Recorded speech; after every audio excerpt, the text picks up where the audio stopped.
الحمد لله وكفى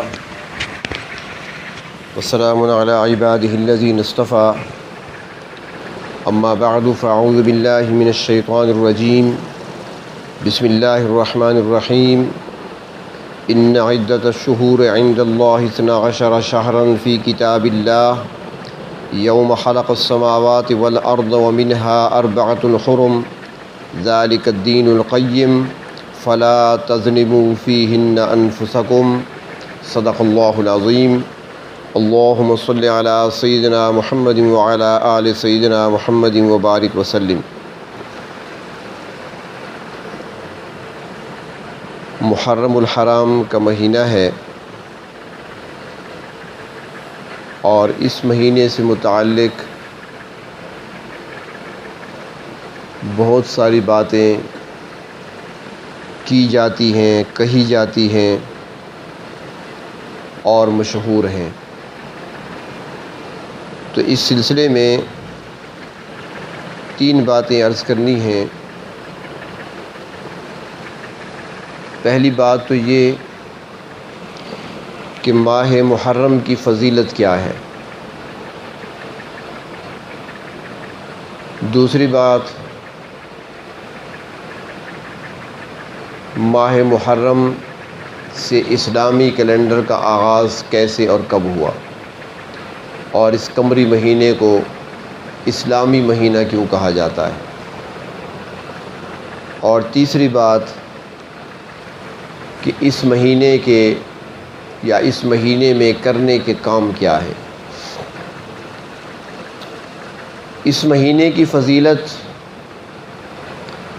اللہ تبارک و تعالی قرآن حکیم میں خود ارشاد فرماتے ہیں۔ فرمایا کہ اللہ رب العزت نے جو حساب مقرر فرمایا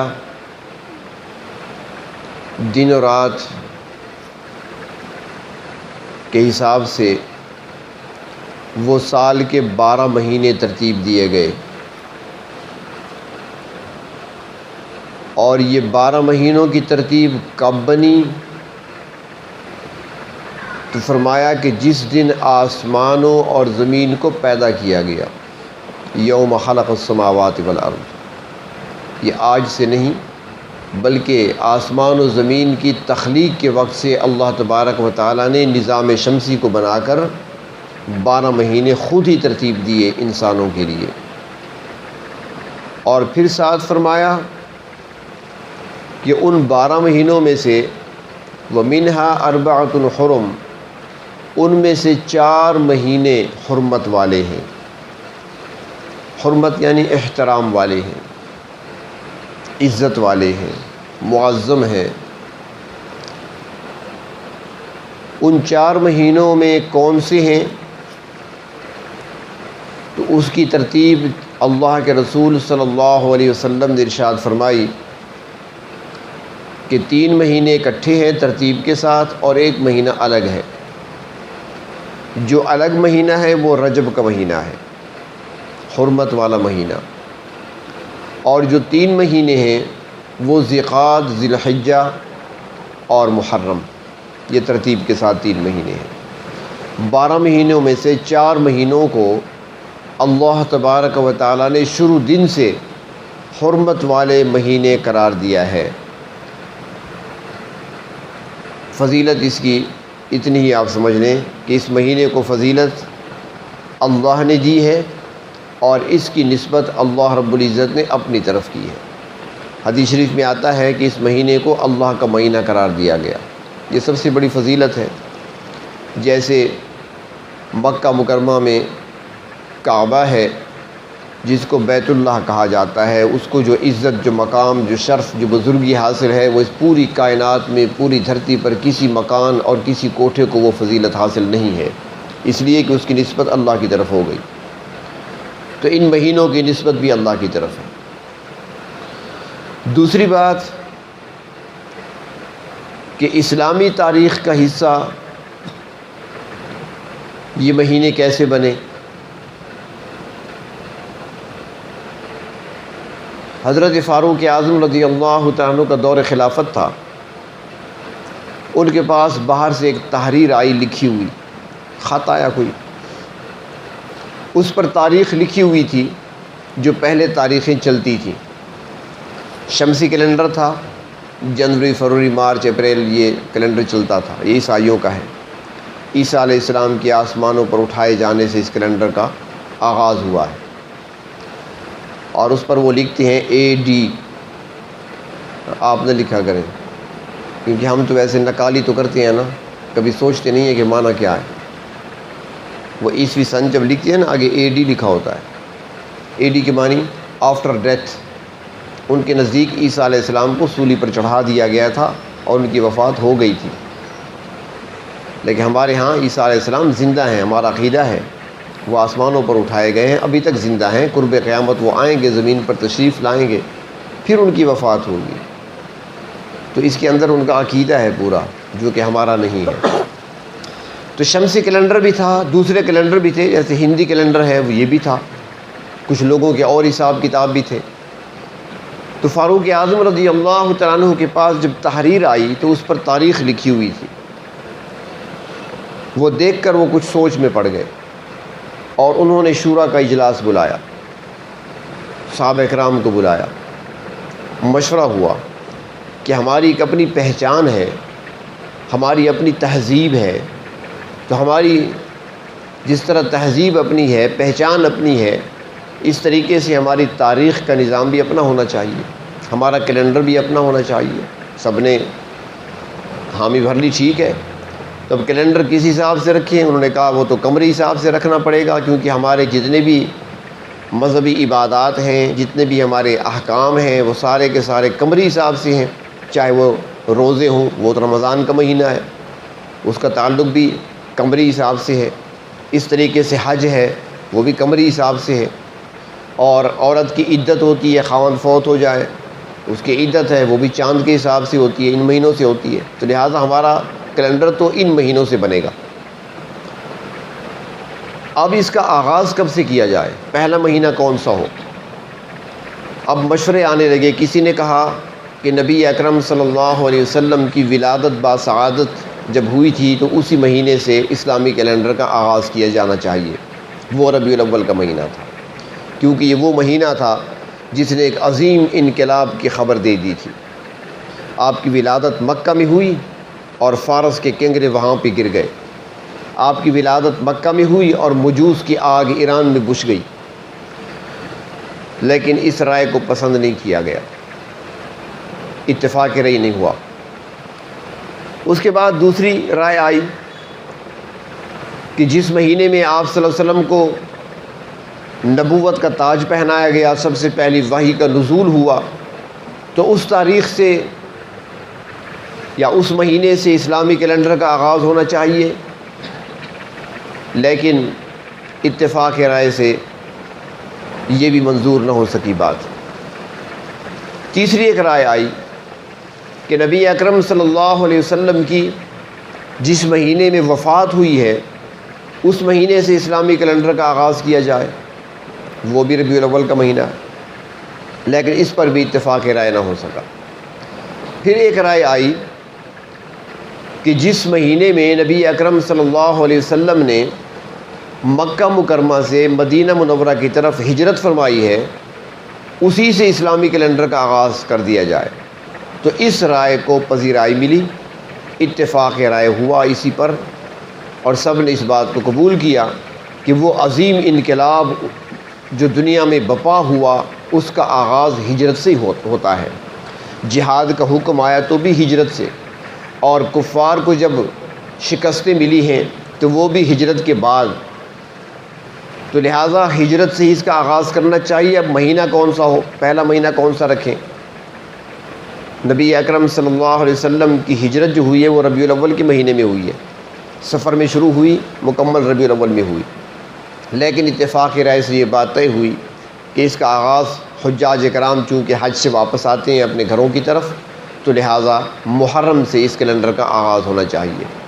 تو امیر المومنین حضرت عمر فاروق رضی اللہ تعالیٰ عنہ کے دور خلافت میں اسلامی کیلنڈر کا آغاز ہوا، ہجرت سے ہی اس کا آغاز کیا گیا، ماہ محرم کو پہلا مہینہ قرار دیا گیا اور ذی الحج کو آخری مہینہ سال کا قرار دیا گیا۔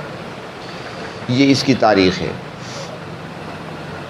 تیسری بات کہ اس مہینے میں کرنے کے کام کیا ہے۔ باتیں تو بہت ساری مشہور ہیں، بہت کچھ سنا جاتا ہے، کہا جاتا ہے، اور اس مہینے کو بطور غم کے مہینے کے منایا جاتا ہے کہ اس مہینے میں غم ہونا چاہیے، جو ہی چاند محرم کا نظر آئے تو بس ساری خوشیاں چھوڑ دو، شادیاں بجانا چھوڑ دو، شادی کی تاریخ رکھ رہے ہیں تو خیال کرنا کہیں محرم میں تاریخ نہ آ جائے، ورنہ وہ ناکام شادی ہوگی اور مسائل پیدا ہوں گے۔ جبکہ یہاں پہ عرض کروں ایک بات، نبی اکرم صلی اللہ علیہ وسلم کا نکاح ام المومنین حضرت صفیہ رضی اللہ تعالی عنہا سے محرم کے مہینے میں ہوا۔ نبی اکرم صلی اللہ علیہ وسلم نے اپنے لخت جگر حضرت فاطمہ الزہرا رضی اللہ تعالی عنہا کا نکاح حضرت علی المرتضیٰ رضی اللہ تعالی عنہ سے محرم کے مہینے میں کیا۔ اب آپ بتائیں کیا یہ ناکام جوڑے ہیں؟ کیا یہ ناکام شادیاں تھیں؟ اس سے بہترین زمین پر کوئی جوڑے ہو سکتے ہیں؟ ان سے بہترین نکاح اور مضبوط ازدواجی زندگی دنیا میں ہو سکتی ہے؟ نکاح محرم میں ہوئے ہیں۔ محرم جیسے میں عرض کیا پہلے کہ شروع سے ہی فضیلت والا چلا رہا ہے۔ حضرت حسین رضی اللہ تعالی عنہ کی شہادت مظلومانہ شہادت ہے، وہ اس مہینے میں ہوئی ہے، لیکن یہ مقصد نہیں کہ ان کی شہادت سے اس مہینے کو فضیلت ملی ہے، بلکہ اللہ تبارک و تعالی نے حضرت حسین کی شہادت کے لیے اس بابرکت مہینے کا انتخاب کیا، بابرکت مہینے کا انتخاب کیا اللہ تبارک و تعالی نے۔ یہ فضیلت حاصل ہے ان کو، حضرت حسین رضی اللہ تعالی عنہ کو۔ تو اس مہینے میں جو کام کرنے کے ہیں وہ نہ تو غم منانا ہے، نہ سوگ منانا ہے، نہ شادیاں چھوڑنا ہے، کچھ نہیں۔ کیا کرنا ہے؟ ہمارے سامنے نبی اکرم صلی اللہ علیہ وسلم کی حیات طیبہ ہے، اور ایک مسلمان آپ صلی اللہ علیہ وسلم کی زندگی کو اور آپ صلی اللہ علیہ وسلم کے طریقوں کو ہی اپنے سامنے رکھتا ہے، اور اپنی زندگی گزارنے کے ڈھنگ، طریقے اور سلیقے انہی سے سیکھتا ہے۔ نبی اکرم صلی اللہ علیہ وسلم نے اس مہینے میں روزے رکھے ہیں، اور امت کو بھی روزے رکھنے کا حکم دیا ہے۔ بلکہ ایک تو یہ فضیلت بھی اس مہینے کو حاصل ہے کہ اس مہینے میں جو 10ویں کا روزہ رکھا جاتا ہے 10 محرم کو، جب رمضان کے روزے فرض نہیں ہوئے تھے تو فرماتی ہیں کہ 10ویں محرم کا روزہ فرض تھا۔ جب رمضان کے روزے فرض کر دیے گئے، فرضیت کا حکم آ گیا، تو پھر عاشور کے روزے کی فرضیت کا حکم واپس لے لیا گیا، فرضیت ختم ہو گئی۔ لیکن آپ صلی اللہ علیہ وسلم نے یوم عاشور کا یعنی 10ویں محرم کا روزہ رکھا ہے۔ جب آپ صلی اللہ علیہ وسلم مدینہ منورہ تشریف لائے، پہلے تو مکہ میں تھے، اور یہاں پر یہ بھی عرض کروں کہ مشرکین مکہ بھی 10ویں محرم کا روزہ رکھا کرتے تھے۔ یہ چونکہ میں نے پہلے عرض کیا نا، اس مہینے کو فضیلت پہلے سے حاصل ہے۔ تو جب آپ مدینہ تشریف لائے تو دیکھا گیا کہ مدینے کے یہود بھی 10ویں محرم کا روزہ رکھتے ہیں۔ تو آپ نے پوچھا کہ یہود کیوں روزہ رکھتے ہیں 10ویں محرم کا؟ تو انہوں نے جواب دیا کہ 10ویں محرم یہ وہ تاریخ ہے اور یہ وہ دن ہے کہ جس دن ہمارے آباء و اجداد کو یعنی بنی اسرائیل کو فرعون کے مظالم سے نجات ملی تھی، فرعون کی غلامی سے آزادی ملی تھی، اور فرعون اپنے لشکروں سمیت جو کہ ہمارا اور ہماری پوری قوم کا دشمن تھا، جانی دشمن تھا ہمارا، وہ غرق ہوا تھا۔ تو اس پر شکر ادا کرنے کا ہم روزہ رکھتے ہیں 10ویں محرم کو۔ تو نبی اکرم صلی اللہ علیہ وسلم نے ارشاد فرمایا کہ موسیٰ علیہ السلام تمہاری بنسبت ہمارے زیادہ قریب ہیں، وہ اللہ کے نبی ہیں اور میں بھی اللہ کا نبی ہوں، ہمارا حق زیادہ بنتا ہے۔ تو آپ نے فرمایا کہ ہم بھی روزہ رکھیں گے 10ویں کا، لیکن فرمایا آپ نے کہ یہود کی مخالفت کرو۔ صحابہ کرام کو فرمایا کہ یہود کی مخالفت کرو، وہ 1 دن کا روزہ رکھتے ہیں، تم 2 روزے رکھو۔ وہ 10ویں کا رکھتے ہیں، تم 9 کا ساتھ ملا لو یا پھر 11 کا ساتھ ملا لو، بجائے 1 روزے کے 2 روزے رکھو۔ اب یہاں پر ایک نقطہ سمجھیں، کہ نبی اکرم صلی اللہ علیہ وسلم یہاں پر بتا رہے ہیں کہ خیر کے کام میں یا بھلائی کے کام میں یا عبادت میں کسی کافر کی مشابہت اختیار نہیں کی جا سکتی۔ بھلائی کا کام ہو، خیر کا کام ہو یا عبادت ہو، کسی کافر کی مشابہت اختیار نہیں کی جا سکتی۔ اور اسلام ایک مکمل دین ہے۔ اپنے امتیوں کو پیغام دیا کہ تمہارے پاس ایک مکمل تہذیب موجود ہے، تم نے کسی کی نقالی نہیں کرنی، کسی اور کی مشابہت اختیار نہیں کرنی، بلکہ اپنی تہذیب کو پکڑنا ہے۔ اور یہ بات صرف عبادت تک نہیں، صرف عبادت، خیر کا کام، بھلائی کا کام یہاں تک محدود نہیں کہ اس میں مشابہت اختیار نہ کرو، باقی مرضی جو کرتے رہو، نہیں۔ صحابہ کرام نے ایک مرتبہ پوچھا تھا، یا رسول اللہ صلی اللہ علیہ وسلم، ہم نے دیکھا ہے جو مشرکین مکہ تھے، جو کافر ہیں، جو مشرک ہیں، بت پرست ہیں، وہ سر پہ پگڑی باندھتے ہیں۔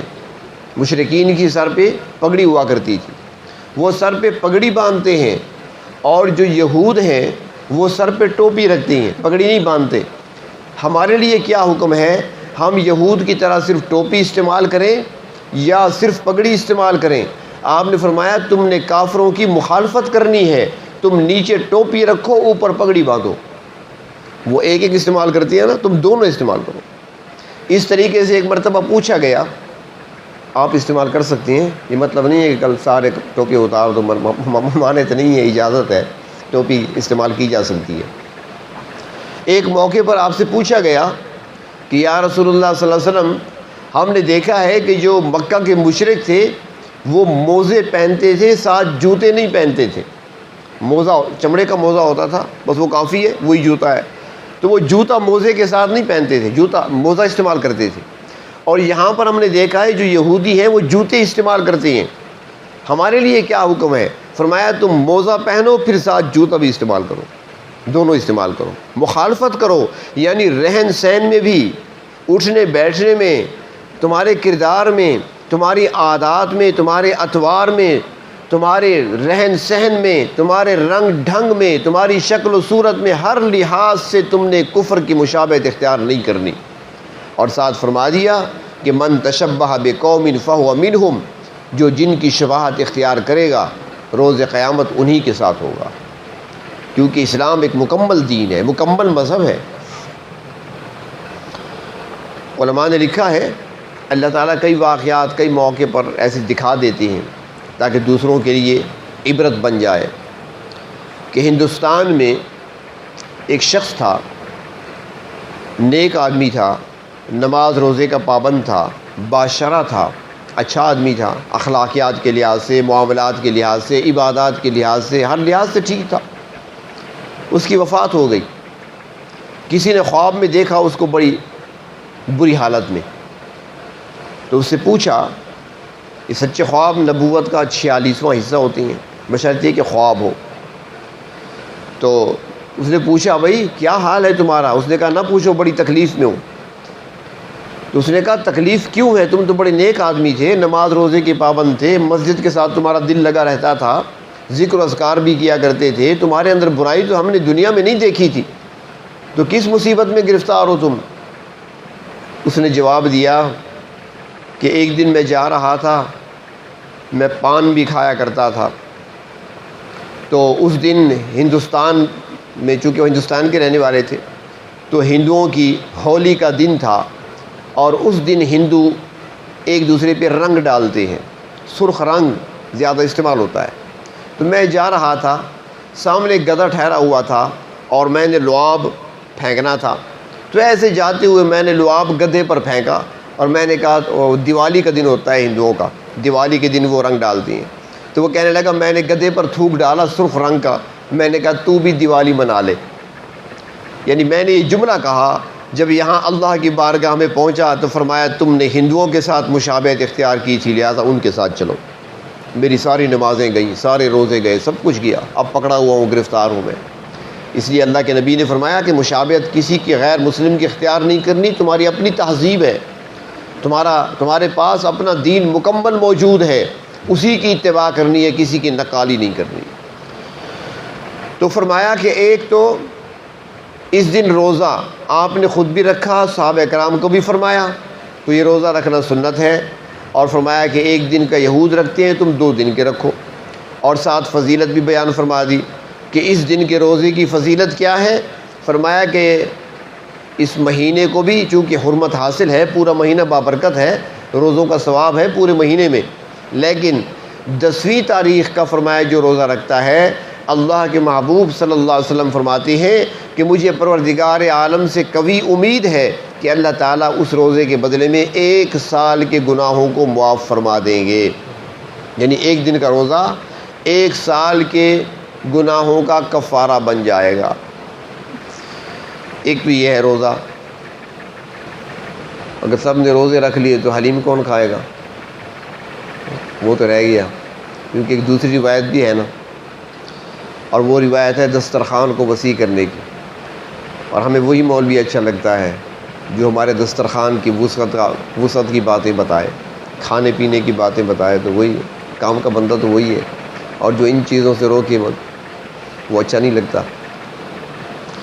تو اس کے بارے میں روایت ہے کہ جو آدمی 10ویں محرم کو اپنے دسترخوان کو گھر والوں کے لیے وسیع کرتا ہے، اللہ تعالیٰ پورا سال اس کی روزی میں برکت ڈالتے ہیں۔ لیکن یہاں پر ایک بات سمجھے کہ یہ جو روایت ہے دسترخوان وسیع کرنے والی، یہ ضعیف روایت ہے، اتنی ضعیف نہیں کہ عمل نہ کیا جائے، چھوڑ دیا جائے، مگر ہے ضعیف روایت۔ اس کے مقابلے میں روزے والی روایت مضبوط روایت ہے۔ اب یہاں پر ایک سوال پیدا ہوتا ہے کہ اب اگر دیکھا جائے ان دونوں روایات کو، تو ایک طرف تو روزے کی فضیلت آ گئی، اور وہ آپ صلی اللہ علیہ وسلم نے خود بھی رکھا، حکم بھی دیا، صحابہ کرام نے بھی رکھا، فضیلت بھی زیادہ ہے۔ دوسری طرف ہے 10ویں کو دسترخوان وسیع کرنا۔ اب دسترخوان جب وسیع ہوگا، دسترخوان میں کیا ہوتا ہے؟ تو کھانا پینا ہی ہوتا ہے۔ اب جب کھانا پینا ہوگا تو روزہ کیسے ہوگا؟ اور اگر روزہ ہوگا تو دسترخوان کیسے وسیع ہوگا؟ اب 2 میں سے ایک چیز ہو سکتی ہے، کیا خیال ہے؟ ایسے ہی ہوگا نا؟ مجھے پتہ ہے آپ کے دل میں جو آ رہا ہے کہ افطاری کا وقت ہے، مجھے پتہ ہے، ہاں، لیکن یہ جو سوال آپ کے ذہن میں آ رہا ہے نا کہ افطاری کے وقت، افطاری ہوتی ہے غروب آفتاب کے بعد، اور اسلامی تاریخ جو ہے وہ غروب آفتاب کے ساتھ بدل جاتی ہے، رات کے 12 بجے نہیں بدلتی۔ آفتاب غروب ہوگا تو 11 محرم شروع ہو جائے گی، 10 نہیں رہے گی، پھر تو 11ویں کی رات ہو گئی، 10ویں کی رات تو نہ ہوئی۔ اور پھر ایک سوال آپ کے ذہن میں اور بھی آ سکتا ہے کہ سحری کے وقت کر لیں گے، سحری کو کون کھاتا ہے؟ سحری کو بچوں کو کیا کھلائیں گے؟ جتنی چیزیں بنائیں وہ پڑی ہوگی، بچے تو نہیں کھا سکتے، اس بڑا مشکل کوئی دودھ پی لے گا 1-2 کپ، اور کوئی تھوڑا سا کچھ لے لے گا کھانے کو، سحری کو بھی نہیں ہو سکتا۔ تو اس لیے اب 2 روایتیں ہیں، اب مرضی آپ کی ہے جس پہ عمل کریں۔ اب میں اگر کہتا ہوں کھانا چھوڑ دو تو پھر تو مخالفت ہو جائے گی آپ کی، روزہ رکھو اور کھانا چھوڑ دو تو پھر تو مشکل کام ہے، اور اگر میں کہوں کہ کھانا کھاؤ تو پھر تو سنت کی خلاف ورزی ہے، اس حکم کو چھوڑ دیں گے۔ اس لیے یہ 2 چیزیں ہیں۔ بہرحال میرے ذہن میں ایک بات آ رہی ہے، علماء حضرات یہاں بیٹھے ہیں، فتویٰ نہ لگائیں لیکن تحقیق کر لیں، اور وہ یہ ہے کہ 2 باتیں ہیں۔ پہلی بات یہ ہے کہ مثلا سورج غروب ہو گیا نا 9 تاریخ کا سورج غروب ہو گیا تو 10ویں شروع ہو گئی، تو اس شام کو آپ کھانا اچھے طریقے سے کھا سکتے ہیں، وہ رات جو ہے وہ 10ویں کی رات ہے۔ اور دوسری ایک یہ بھی صورت ہو سکتی ہے کہ جو چھوٹے بچے ہوتے ہیں وہ روزے نہیں رکھ سکتے، تو جو چھوٹے بچے روزے نہیں رکھتے ان کے لیے کھانے پینے کا انتظام کر لیا کریں، ان کے لیے دسترخوان وسیع کر لیں۔ لیکن روزے کی حالت میں آپ بھی کہیں گے بھئی کیا دسترخوان وسیع کرنا ہے، بس 10-10 20-20 روپے دے دو، ٹپاپ سے لے لیں اور کھا لیں بس۔ ایسا نہیں، دسترخوان وسیع کرنا ہے، گھر میں بٹھا کر کھلانا ہے، بازار سے نہیں کھلانا۔ تو یہ 2 صورتیں ہیں، لیکن روزے کی فضیلت زیادہ ہے جو بتائی گئی حدیث شریف میں، روزے کی فضیلت ہے، اور 10ویں محرم کو۔ اور تیسری بات، تیسرا کام جو کرنے کا ہے وہ یہ ہے کہ اللہ تبارک و تعالیٰ نے قرآن حکیم میں جہاں ارشاد فرمایا، 12 مہینوں کا تذکرہ فرمایا، اور ان میں سے 4 مہینے حرمت والے وہ بھی بیان فرما دیے، منہا اربعۃ حرم، ان میں سے 4 مہینے حرمت والے ہیں، اور یہ بھی بتا دیا کہ کب سے ہیں، جب سے زمین و آسمان بنے ہیں، جب سے نظام شمسی قائم ہوا ہے تب سے یہ 12 مہینوں کی ترتیب ہے اور 4 مہینے حرمت والے ہیں۔ لیکن آگے ایک جملہ فرمایا ہے کہ فلا تظلموا فیہن انفسکم، کہ ان مہینوں میں اپنی جانوں پر ظلم نہ کرو۔ اب ظلم 2 طرح کا ہوتا ہے، ایک ہوتا ہے دوسرے پر ظلم کرنا۔ ان مہینوں میں جنگ کرنا، لڑائی کرنا، اس میں ممانعت ہے، حرمت ہے ان مہینوں کی، حرام ہے، اس زمانے میں بھی حرام تھی، مشرکین بھی جنگ نہیں کیا کرتے تھے، ان 4 مہینوں میں وہ جنگ نہیں کرتے تھے، رجب کا مہینہ، ذوالقعدہ، ذوالحج اور محرم۔ ہاں یہ اور بات ہے کہ انہوں نے اپنا ایک طریقہ نکال لیا تھا، وہ بڑے اس مقام میں بڑے ماہر تھے، ان کی جنگ شروع تھی نا، ان کی جنگ شروع ہے، جنگ جاری ہے، اب مہینہ آ گیا ذوالقعدہ کا یا مہینہ آ گیا رجب کا، اب رجب کا مہینہ جو آ گیا نا تو اب رجب میں تو لڑائی منع ہے، جنگ نہیں کرنی، ان کی جنگ زوروں پہ ہے، تو یہ کیا کہتے تھے، یہ کہتے تھے بس ایسے ہی چاند نظر آ گیا نا، یار رجب کا چاند نظر آ گیا، جنگ بند کرو۔ نہیں بھائی، ہم نے فیصلہ کر لیا، کیا یہ مہینہ شعبان کا ہوگا، اگلا رجب کا ہوگا، مہینے بدل دیا کرتے تھے، شعبان پہلے آ گیا اس بار، رجب بعد میں چلا گیا، لہٰذا جنگ جاری رکھو۔ وہ اپنا راستہ نکال لیتے ہیں، جس طرح آج کا راستے نکال لیے جاتے ہیں سود کے لیے اور دوسرے کاموں کے لیے، اس طرح بھی ایسے تھا، اس زمانے میں بھی ایسے تھا۔ تو حرمت ان کی تھی مہینوں کی اس زمانے میں بھی، تو چونکہ یہ حرمت والے مہینے ہیں تو اللہ تعالیٰ نے فرمایا کہ فلا تظلموا فیہن انفسکم، اپنی جانوں پر ان مہینوں میں ظلم نہ کرو۔ ظلم 2 طرح کا ہے، دوسرے پہ ہوتا ہے اور اپنے آپ پہ بھی ہوتا ہے۔ دوسرے کے ساتھ زیادتی کرنا، مارنا پیٹنا، گالی دینا، ان سے کچھ چرانا، کچھ لینا، کچھ چھین لینا، یہ دوسرے پر ظلم ہے۔ اور گناہ کرنا، اللہ کی نافرمانی کرنا، ناپاک غذا کا استعمال کرنا، یہ اپنے ساتھ ظلم ہے۔ فرمایا کہ اپنی جانوں پر ظلم نہ کرو ان مہینوں میں۔ تو اس سے ثابت ہوا کہ ان مہینوں میں جہاں بابرکت مہینے ہیں، روزے رکھے جاتے ہیں، ذی الحج کے 10 دن رکھے جاتے ہیں روزے، یا محرم کا 10ویں کا روزہ ہے، 9ویں 11ویں کا روزہ ہے، یا باقی مہینے میں کوئی روزے رکھنا چاہے، جہاں روزوں کی فضیلت ہے، جہاں پر احکامات ہیں، تو وہاں فرمایا کہ اپنے آپ پر ظلم نہ کرو۔ کیا مطلب؟ یعنی ان مہینوں میں گناہ سے بھی اپنے آپ کو بچاؤ، اپنی جانوں پر ظلم نہ کرو۔ اور گناہ کرنا، اللہ کی نافرمانی کرنا، اپنے آپ پر ظلم کرنا ہے۔ تو معلوم ہوا کہ ان مہینوں میں جہاں ثواب بڑھ جاتا ہے وہاں گناہ پر سزا بھی بڑھ جاتی ہے۔ تو اس لیے اس مہینے میں جو کام کرنے کے ہیں ان میں یہ بھی ہے کہ اپنے آپ کو گناہ سے بچانا ہے، اس مہینے میں غلطی کوئی نہ ہو، اللہ کی نافرمانی کوئی نہ ہو، اس مہینے میں گناہ کوئی نہ ہو۔ تو اس لیے اس مہینے میں یہ کام کرنے کے ہیں۔ اس کے علاوہ باقی ساری رسومات ہیں، باقی سارے رواجات ہیں، کچھ ہندوؤں کو دیکھ دیکھ کر سیکھی، کچھ دوسروں کو دیکھ دیکھ کر سیکھی ہیں، باقی ان کے اندر کوئی حقیقت نہیں ہے، اور نہ ہی کوئی اس کے علاوہ کوئی کام ایسا ہے جو مہینے کے ساتھ خاص نسبت رکھتا ہو اور اس کو کہا جائے کہ یہ ایک اسلامی حکم ہے یا ایک اسلامی اور شرعی کام ہے جو ہم کر رہے ہیں، بلکہ جتنے بھی ہوں گے سارے بدعات میں شمار ہوں گے۔ ایک تو آپ دسترخوان وسیع کر سکتے ہیں، اس کی اجازت ہے، لیکن روزے کا بھی ساتھ حکم ہے، روزہ بھی رکھ سکتے ہیں۔ اب دسترخوان افطاری کے وقت آپ وسیع کریں، یا 10ویں کی رات کو وسیع کریں، یا دن کو بچوں کو کھلا کر وسعت دیں اپنے دسترخوان کو، یہ صورتیں ہو سکتی ہیں، لیکن ساتھ روزے کا حکم ہے۔ اور دوسرا، اس مہینے میں اپنے آپ کو گناہوں سے بچانا ہے۔ یہ کام ہیں جو ہمیں اسلام نے بتائے ہیں اور اسلامی تعلیمات میں ہمیں ملتے ہیں۔ اس کے علاوہ باقی رسومات ہیں، کوشش کریں رسومات سے اپنے آپ کو بچائیں اور اطاعت والا اور اتباع والا راستہ اختیار کریں۔ اللہ کی اطاعت ہوگی، اللہ کے محبوب صلی اللہ علیہ وسلم کی اتباع ہوگی، تو پھر تو وہ عمل چھوٹا سا کیوں نہ ہو بظاہر اللہ کے ہاں بڑے اجر و ثواب کا باعث بن جائے گا۔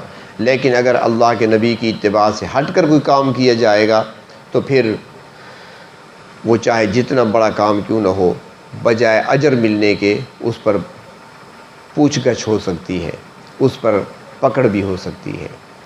اور دوسری بات یہ کہ اس مہینے میں حضرت حسین رضی اللہ تعالیٰ عنہ اور ان کے خاندان کے افراد کی شہادت کا عظیم تاریخی واقعہ پیش آیا، اور مسلمان جہاں صحابہ کرام سے محبت کرتے ہیں، اہل بیت سے بھی اتنی ہی محبت رکھتے ہیں، اور اہل بیت سے محبت رکھنا اپنے ایمان کا حصہ سمجھتے ہیں۔ اہل بیت کی محبت اگر دل میں نہیں ہوگی تو اللہ کے رسول کی محبت دل میں نہیں آ سکتی، اور اللہ کے رسول صلی اللہ علیہ وسلم نے خود فرمایا تھا کہ تمہارے اندر میں 2 چیزیں چھوڑ کر جا رہا ہوں، مضبوطی سے پکڑ لینا۔ ایک فرمایا کہ اللہ کی کتاب ہے، اور دوسرا فرمایا کہ وہ میرے اہل بیت ہیں، ان کے دامن کو تھام لو، ان کے دامن کو پکڑ لو، تم نجات پا جاؤ گے اور کامیابی سے ہمکنار ہو جاؤ گے۔ اور اللہ کے محبوب صلی اللہ علیہ وسلم نے ایک دوسری جگہ پر اپنے اہل بیت کو کشتی سے مثال دی ہے، کشتی کی، کہ میرے اہل بیت کی مثال کشتی کی ہے۔ جس طرح پانی میں کشتی چلتی ہے تو جو کشتی میں سوار ہوتا ہے بچ جایا کرتا ہے، جو کشتی سے باہر ہوتا ہے وہ ڈوب جایا کرتا ہے۔ تو اہل بیت کو مثال دی ہے، تمثیل بیان فرمائی آپ صلی اللہ علیہ وسلم نے، کشتی کی مثال دی ہے، اور صحابہ کرام رضی اللہ تعالیٰ عنہ کو ستارے کہا ہے۔ اس لیے صحابہ کرام سے بھی محبت ہے اور اہل بیت سے بھی محبت ہے۔ اہل بیت کسے کہتے ہیں؟ گھر والوں کو کہتے ہیں، یعنی وہ افراد جو آپ صلی اللہ علیہ وسلم کے خاندان سے اور آپ کے گھر سے تعلق رکھتے ہیں، اور صحابہ کرام وہ شخصیات ہیں جن کے ذریعے سے ہمیں اللہ کے رسول تک پہنچنے میں رہنمائی ملتی ہے۔ تو یوں سمجھیں کہ اہل بیت گھر ہے نبی کا، اور صحابہ کرام در ہے نبی کا، دروازہ۔ تو ہمارا اہل سنت والجماعت کا عقیدہ یہ ہے کہ ہم نے گھر کو بھی نہیں چھوڑنا اور نبی کے در کو بھی نہیں چھوڑنا، در کو بھی ہم نے تھامنا ہے اور گھر کو بھی ہم نے پکڑنا ہے۔ لہٰذا اہل بیت کے ساتھ محبت ایمان کا حصہ ہے۔ اس لیے تو کہتے ہیں نا، ایمان ما اطاعت الخلفاء الراشدین، اسلام ما محبت آل محمد است۔ خلفاء راشدین کی اطاعت کرنا یہ میرا ایمان ہے، اور اہل بیت سے محبت رکھنا یہ میرا اسلام ہے۔ تو انشاءاللہ زندگی رہی تو آج چونکہ ابتدائی باتیں ضروری جو سمجھی عرض کر دی ہیں، اور اہل بیت کے جو فضائل مناقب ہیں انشاءاللہ وہ جمعے میں عرض کیے